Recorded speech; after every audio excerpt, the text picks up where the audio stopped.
We're Ashley and Jordan, and since May of 2019, we've been traveling the world full-time. Feel free to subscribe and follow along as we keep going places. In our last video, we got in touch with our roots in Bratislava, Slovakia. We ate tons of food and explored yet another Christmas market. Today, we head out in country number 27, Vienna, Austria. Good morning, everybody, and welcome to beautiful Vienna. Although the day isn't so beautiful, it's a gray, windy day. That's okay. We are here for almost a full week, which is awesome. We can take things in more and take it a little slower. Although we're not going very slow today. Today's our second full day. Yesterday we rested. And today's plan is to do like a full-on Rick Steves city walk, see the sights, like knock them out. I was feeling a little bit like, I don't know what we should see. There's so much to do. I don't know. So I just said, Uncle Rick always knows what to do. We're gonna follow his map today. Our first stop, which is where I am right now, is the beautiful Opera House. I believe it was built in 1869. It's a neo-Renaissance style. And opera is obviously huge in Austria and Vienna. It's kind of known for that. And this building is very important to that. There's like even kind of a Hollywood-style walk of fame along the side for composers and performers. And it's a beautiful building. Highly recommend even just a little walk around the outside. We're not going to go in because we need to get on to our second stop. I'm a little hungry and you'll see what that is. But anyway, beautiful Opera House is stop number 1 and I'm ready for a full day.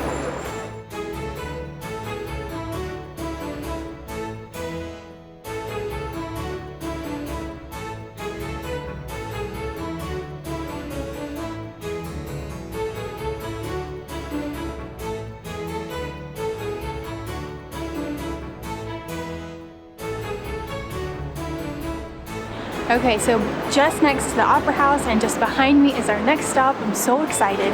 It is Hotel Sacher. I don't know how it's pronounced. Anyway, they are famous for a chocolate cake that I've been eating since I was a kid. Had no idea it was from here, and we're gonna go get the real deal.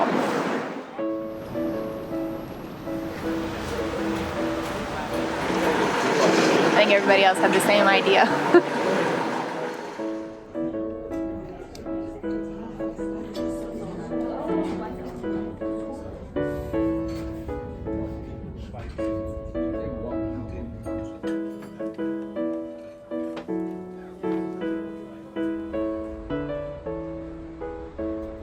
Alright, so we just finished up inside Café Sacher, which is attached to Hotel Sacher. It is so lovely, so beautiful.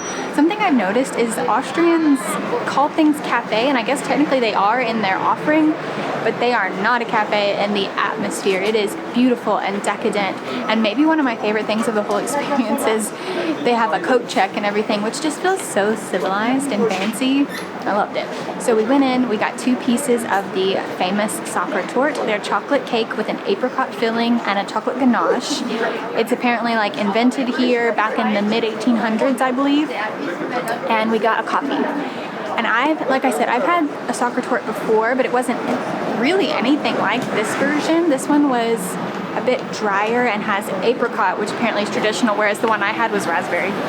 Anyway, I'd say both of our opinions on the cake was, the cake is fine. It's not the best chocolate cake I've ever had or my favorite, but we tried it and it was fun and it was a beautiful atmosphere and the service was good. So all in all, I'd say it was worth the stop. When we came out, there wasn't as much of a line, so maybe, I don't know, try your luck at what time you come, but anyway, we're on to the next stop.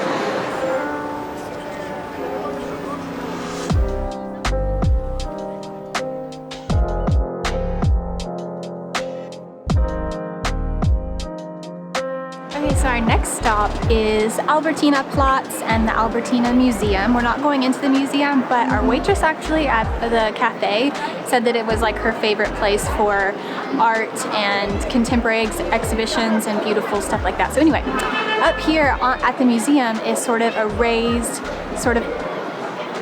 what would you call it? A raised square, a little plaza, which has a beautiful view overlooking Albertinaplatz, the square right behind me. In the square, you'll find a really striking, really beautiful war monument, and it's basically a monument against war and against fascism. That's kind of the significance here. a beautiful place to kind of hang out. If it wasn't absolutely freezing cold, I'd say maybe hang out outside and have a cup of coffee, but maybe do that inside a cafe with this temp. Alright, so we are down at street level at the War Monument Against War and Fascism, and reading a bit more about it, it's quite a heavy spot. The monument itself, when you really take in its meaning and what happened on this spot, it's really quite heavy. So I'm going to read you a little segment about the meaning of the monument as well as this spot in particular.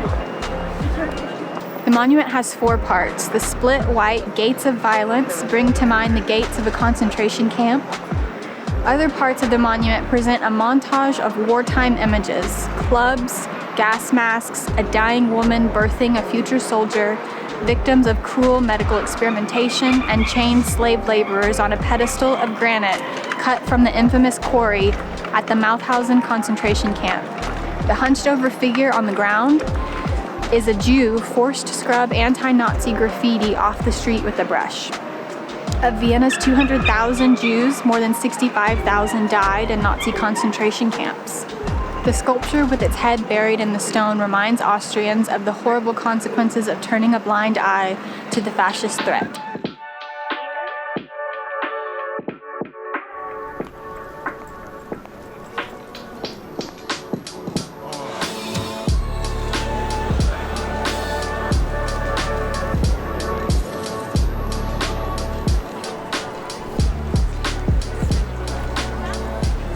So after a quite yummy lunch at a little vegan cafe called Veggies, highly recommend, we have walked down the street to STEPHANSPLATZ, which is just in front of the St. Stephen's Kirk, the beautiful Gothic cathedral behind me. It's like the big one here in Vienna, and we're gonna go inside and check it out. It is, even from the outside, it's super ornate like most Gothic cathedrals, and it's got the gorgeous ceramic tiles that decorate the roof, which we've seen a lot throughout the area, like Hungary, and I think Czech Republic also has them. They seem to be really popular in this region. So stunning. We're gonna go inside and check it out.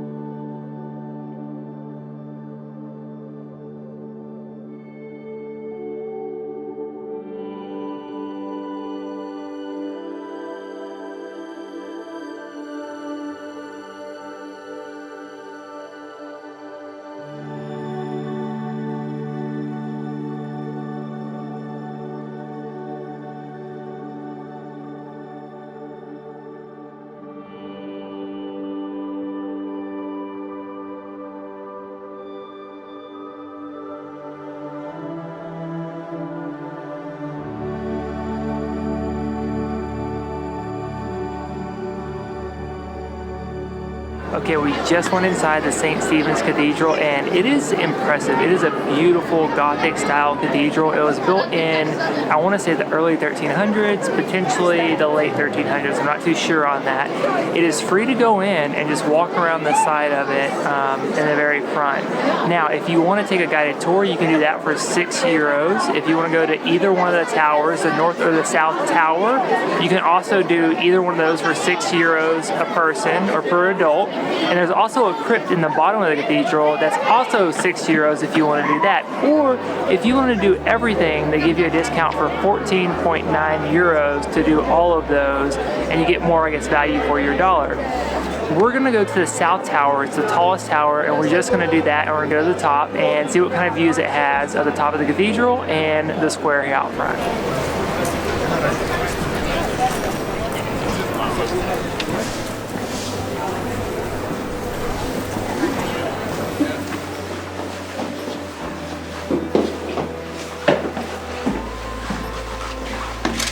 Looks like you have to work for your lunch in the South Tower. The North Tower had a lift.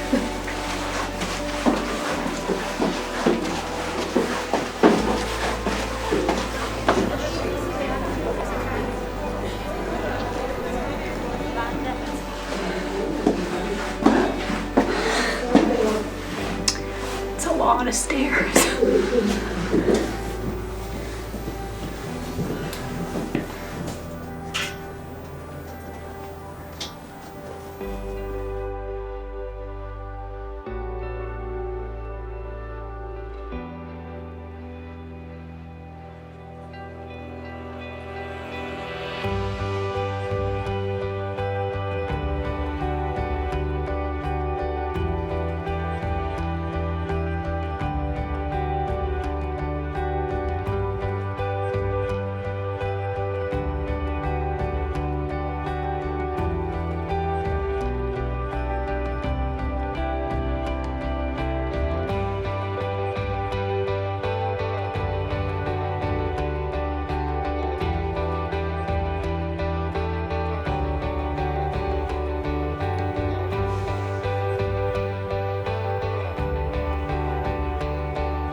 a tad bit dizzy.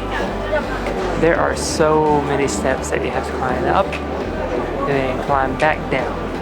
If you don't focus, you will go tumbling down. I will make a correction. It was €5 per person per adult to go up the tower. It was worth it. The views are amazing. You will get a wonderful leg workout. Jordan was not joking. Going down, I was in front of the line and I knew there were several people behind us, so I felt pressure to like move. And all I could do was concentrate on the steps, and then sometimes you can't see them. I got so dizzy going down that. Like, take it easy going down, y'all.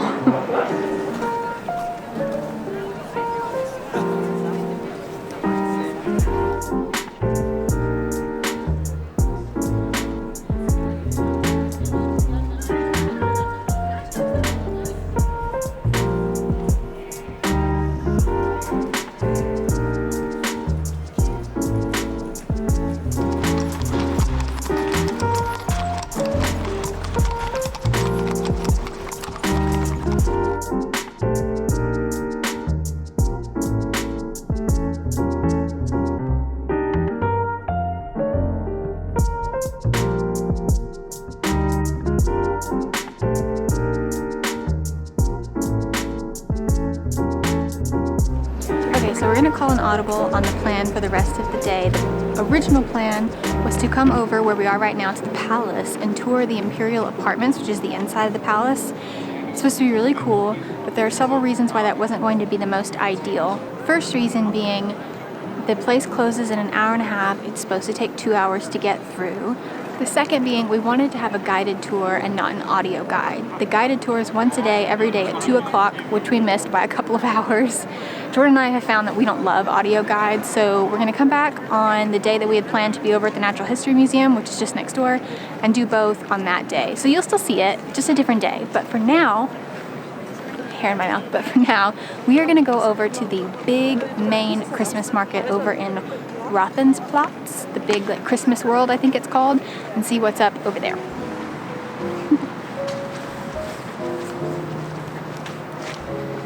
How gorgeous.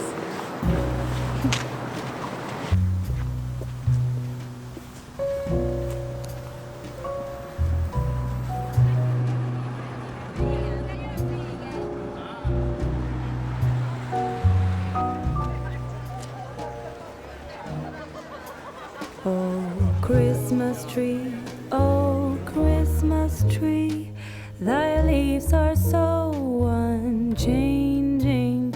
Oh, Christmas tree, thy leaves are so unchanging. Not only green when summer's here, but also when it's cold and drear. Oh, Christmas tree, thy leaves are so unchanging. Oh, Christmas tree, such pleasure do you bring me.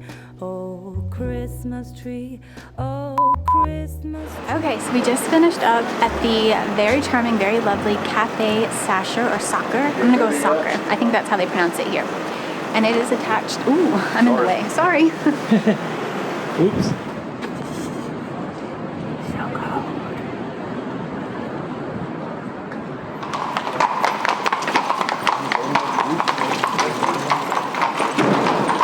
Something funny. Just trying to get a shot and someone walked in it. You should see Jordan's face when that happens. It's funny.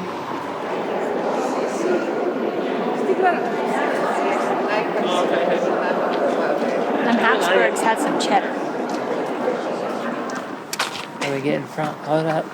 Get them angles.